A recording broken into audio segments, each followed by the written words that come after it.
Question number 10 पहिला question हेरौँ के भनेको छ अनि यसलाई टेबुलेसन गर्न मिल्छ भने टेबुलेसन गर्ने, हैन गर्न मिल्दैन भने हामीले डाइरेक्टली के गर्नुपर्ने हुन्छ, इक्वेसनमा कन्भर्ट गर्नुपर्ने हुन्छ।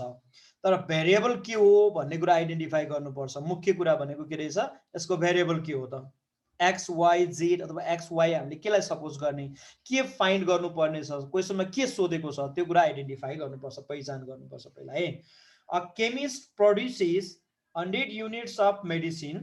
In order to produce the medicine, out of 3 different chemicals used, the quantity of A should be 1/3 of the difference between chemicals B and C. The cost per unit of chemicals A, B, and C are rupees 28 and 16 respectively.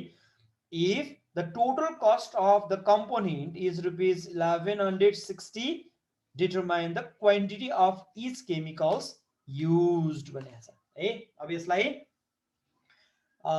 यो formulate कसरी गर्ने, formulate भनेको mathematical फर्ममा कसरी यसलाई convert गर्ने है। यो क्वेसन नम्बर 10 को लागि म सल्युसन गर्दैछु। क्वेसन यस्तो छ, यो मैले अघि पढिसकेको छु, फेरि हेरौँ। सोधेको के रहेछ पहिला फर्स्टमा त्यो त्यसलाई सपोज गर्नु पर्यो के। Determine the quantity of each chemicals used. Each chemicals used भनेको कति टाइपको केमिकल दिएको छ त्यहाँ, ए बी एन्ड सी, 3 टाइपको। त्यही भएर let x equal to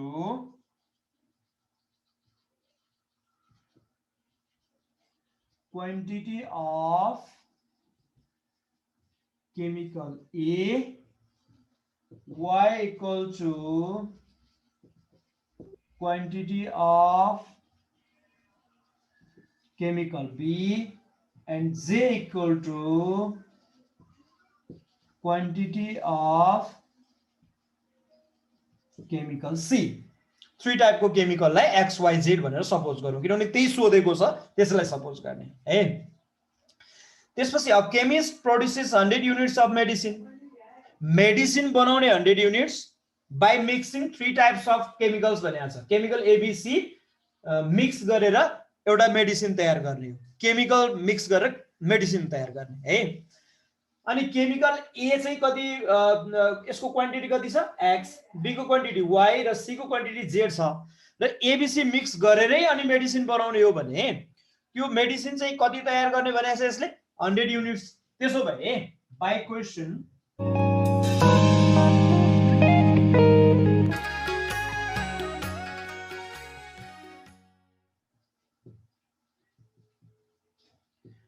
question यो तीनवटा केमिकल मिक्स गर्दा बन्ने मेडिसिन चाहिँ कति हुनुपर्छ, 100 युनिट्स हुनुपर्छ। यसको मतलब x plus y plus z equal to 100 भन्ने एउटा फर्स्ट इक्वेसन यसरी तयार भयो है। यो चाहिँ फर्स्ट इक्वेसन भयो। किन भन्दा 3 टाइपको केमिकल मिक्स गरेर मेडिसिन बनाउने हो र त्यो मेडिसिन चाहिँ 100 युनिट्स तयार गर्ने भनेको छ केमिस्टले, 100 युनिट्स भयो। त्यसपछि out of 3 different chemicals used, the quantity of A should be 1/3 of the difference between chemicals B and C. यहाँनिर अब एकदमै हामीले विचार गर्नुपर्ने यहाँनिर छ है। The quantity of A, quantity of A भनेको मतलब कति x, quantity of A त x हो नि, x should be है, यो चाहिँ केमिकल A को क्वान्टिटी should be भनेको त्यो इक्वल हुनुपर्छ, should be equal to भने जस्तै should be 1/3 of the difference between chemical B and C. 1/3 of difference between chemicals B and C. difference भनेको माइनस गर्ने, B and C को minus गर्ने, B को Y माइनस C को Z, Y minus Z, यो difference को 1/3 भनेको 3 ले डिवाइड गर्ने है। डिफरेन्स को 1/3 भनेको नेपालीमा 1/3 भनेको 3 ले भाग गर्ने भनेको है। त्यो भएर y माइनस z डिफरेन्सलाई 3 ले डिवाइड गरिदियो भने के आउँछ, x आउँछ भनेको छ। भनेको 3x equal to y minus z, 3x minus y plus z equal to 0। यो चाहिँ के भयो सेकेन्ड इक्वेसन भयो है सेकेन्ड इक्वेसन यसरी आयो त्यस्तै अब थर्ड इक्वेसनको लागि किनभने तीनवटा इक्वेसन चाहिन्छ भन्ने त अब थाहा पाउनु पर्यो किनभने भेरिएबल कतिवटा दिएको छ तीनवटा भेरिएबल छ three variable means we need three equation हामीलाई तीनवटा इक्वेसन चाहिन्छ दुईवटा इक्वेसन त भयो अब थर्ड इक्वेसनको लागि the cost per unit of chemicals A, B, C are rupees 28 and 16 respectively भनेको छ ए टाइपको केमिकलको एक युनिटको कति पर्छ 20 रुपीज पर्छ 20 रुपैयाँ त्यसो भए एक्स युनिटको कति पर्छ क्वान्टिटी त एक्स हो नि एक्स युनिटको कति पर्छ यो इक्वेसन फर्स्ट को लागि भयो यो सेकेन्ड को लागि भयो अब थर्ड को लागि चाहिँ 20x पर्छ किनभने ए टाइपको 1 युनिटको 20 रुपीज पर्छ भने एक्स युनिटको 20x प्लस यो प्लस किन गरेको भने the component if the total cost of the component is 1160 भनेको छ नि है टोटल कस्ट दिएको छ के त्यसमा टोटल कस्ट दिएको छ भन्ने बित्तिकै अब के हुने भयो भन्दा यो प्रोडक्सन कस्ट कति लाग्छ भन्ने कुरा त हामीले क्याल्कुलेसन गर्न सक्ने भयो नि 20 रुपीज पर युनिट र x युनिट छ ए 20x भयो त्यसपछि 8 रुपीज पर युनिट र बी टाइपको केमिकल कति छ y युनिट छ 8y plus 16 rupees per unit of C Z unit छ 16Z equal to यसको टोटल कस्ट चाहिँ कति हुनु पर्छ भनेको छ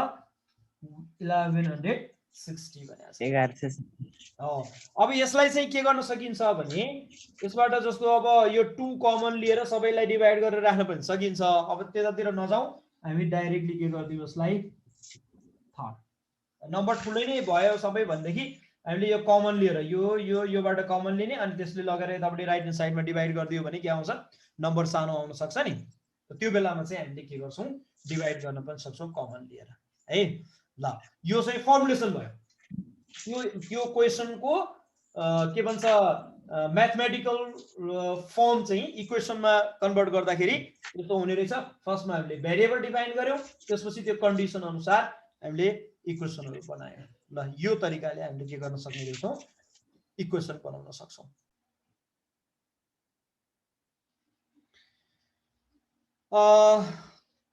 there are three commodities P, Q and R, three commodities and A purchases 4 units of R and sells 3 units of P and 5 units of Q. A भन्ने कुनै person उसले चाहिँ R भन्ने टाइपको कमोडिटी 4 युनिट के गरे पर्चेज गर्यो र P र Q टाइपको चाहिँ 3 युनिट्स र 5 युनिट्स सेल गर्यो बेच्यो. B purchases 3 units of Q and sells 2 units of P and 1 unit of R. है कति बेच्यो कति किन्यो B ले B भन्ने अर्को पर्सनले तिनै PQR भन्ने कमोडिटी त्यो दिएको छ. त्यस्तै C purchases 1 unit of P and sells 4 units of Q and 6 units of R. C ले पनि त्यसरी नै पर्चेज सेल गरेको छ किनबेच गरेको छ. In the process भनेको त्यो सेलिङ पर्चेजिङ प्रोसेसमा A, B and C earn rupees 600, 500 and rupees 1300 respectively. कति कति अर्न गरे भन्ने कुरा त्यहाँ देखाएको छ. Find the price per unit of each commodity. अब यहाँ सोधेको के छ त्यसलाई फर्स्टमा हामीले सपोज गरौँ है. यसको सोलुसनमा लेट x केलाई सपोज गरौँ. यसो सोधेको के छ त्यसैलाई सपोज गरौँ. Find the price per unit of each commodity भनेछ. X equal to price of each commodity भनेको यसमा कमोडिटीहरु के छ P, Q र R छ. Price of commodity P, Y equal to price of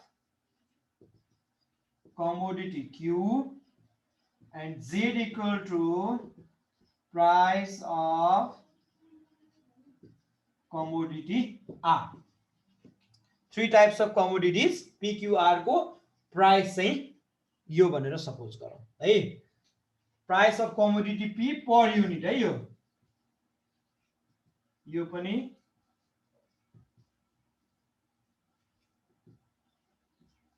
per unit 1 युनिटको price चाहिँ XYZ भनेर suppose गरौँ। अब यसलाई टेबुलेसन गर्न सकिन्छ कि सकिँदैन भनेर हेर्ने। अघिकोमा टेबुलेसन गर्न नमिल्ने टाइपको क्वेसन थियो। अहिले चाहिँ के छ भन्दा प्राइस के अरे कमोडिटी एक साइडमा राख्ने, अर्को साइडमा पर्सनहरु छ नि एबीसी पर्सन एक ठाउँमा राख्ने एक साइडमा, र अर्को साइडमा चाहिँ कमोडिटीज PQR भनेर राख्यो भने त्यो पर्सन ए ले कमोडिटी PQR यो तीनवटै के गरेको छ सेलिङ पर्चेज गरेको छ। त्यस्तै पर्सन बी ले पनि त्यसरी नै सेलिङ पर्चेज गरेको छ है, सी ले पनि त्यही गरेको छ। त्यही भएर तिनीहरुको बीचमा इन्टर रिलेसनशिप छ के क्रस रिलेसनशिप छ। त्यही भएर यसलाई के गरौँ भने पर्सन ए बी र सी यसरी लेखौं है। यो साइडमा माथि लेख्दा पनि हुन्छ, मैले अलिकति तल लेखेँ यसलाई। पर्सन ए बी र सी यो साइडमा लेखौं भने कमोडिटीज पी क्यू र आर अर्को साइडमा लेखौं यसरी। ल यो गर्यो भने एबीसी को रिलेसनशिप PQR सँग यो टेबलले दिन्छ होला है। यो टेबलले यसरी रिलेसन दिन्छ। ल अब हामीले त्यहाँ दिएको इन्फर्मेसनहरुलाई यो टेबलमा भर्न सक्यौ भने अनि इक्वेसन सजिलैसँग बन्छ। अब हेर है के छ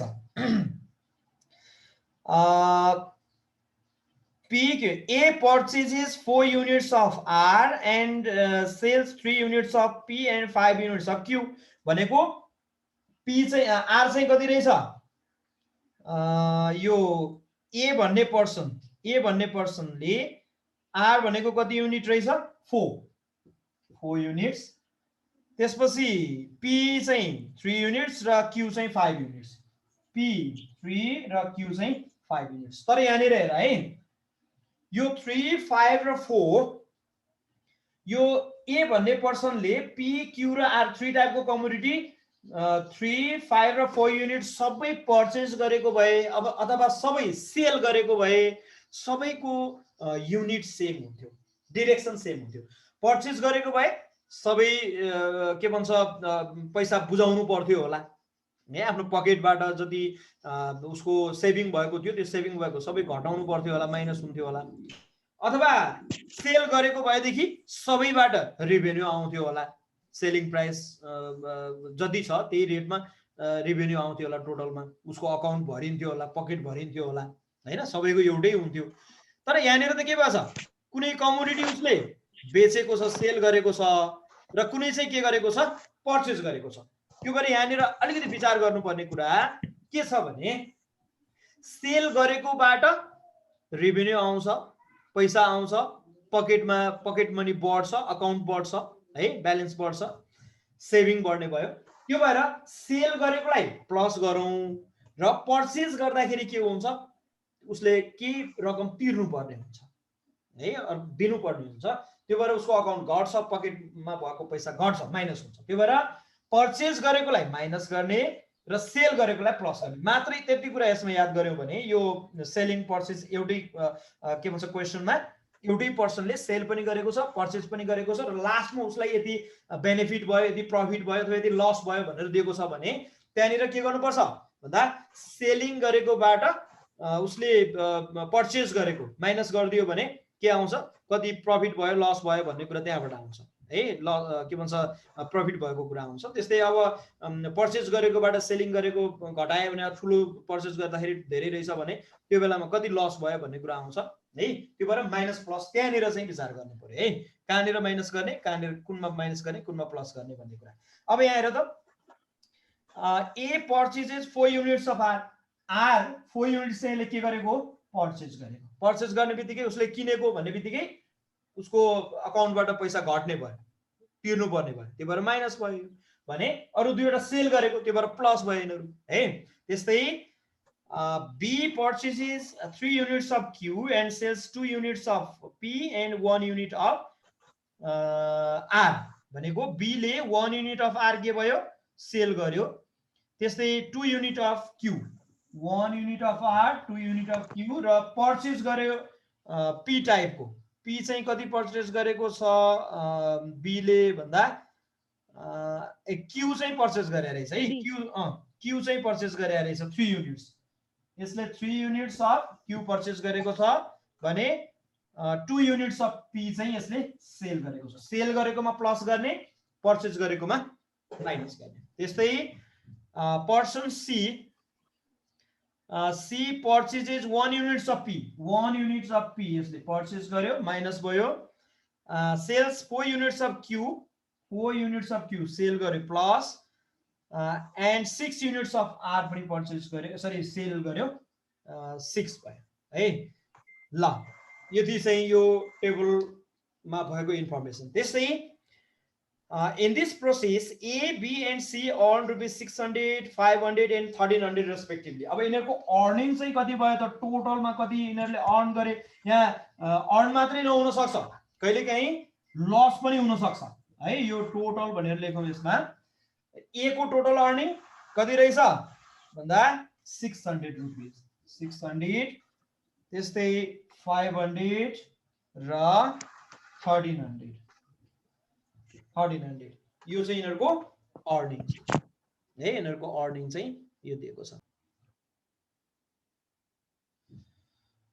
अब अघि यहाँ सपोज गर्यौं हामीले x price of commodity p per unit p 3 units of p हो यो यहाँ दिएको चाहिँ सबै क्वान्टिटी हो युनिट हो र xyz चाहिँ प्राइस हो है अब a ले 3 युनिट अफ p के गर्यो सेल गर्यो त्यसैले कति अर्न गर्यो त त्यो रेभेन्यू कति आउने भयो p बाट भन्दा 3 into x x त पर युनिट p को रेट चाहिँ प्राइस कति हो x रुपैयाँ हो नि x हो भने 3x यो a ले चाहिँ कति अर्न गर्ने भयो यदि p बाट 3x अनि q पनि यसले सेल गरेको तर q को चाहिँ पर युनिट कति छ यसको कस्ट कति पर्छ y रुपैयाँ पर्छ है y चाहिँ यसको प्राइस पर युनिट हो है भनेपछि उसले 5 युनिट सेल गरेछ त्यसो भए कति पाउने भयो 5y त्यस्तै r टाइपको कमोडिटी चाहिँ उसले पर्चेस गरेछ r को रेट कति छ पर युनिट z छ त्यसो भए उसले कति तिर्नु पर्ने भयो 4z तिर्नु पर्यो है -4z हुने भयो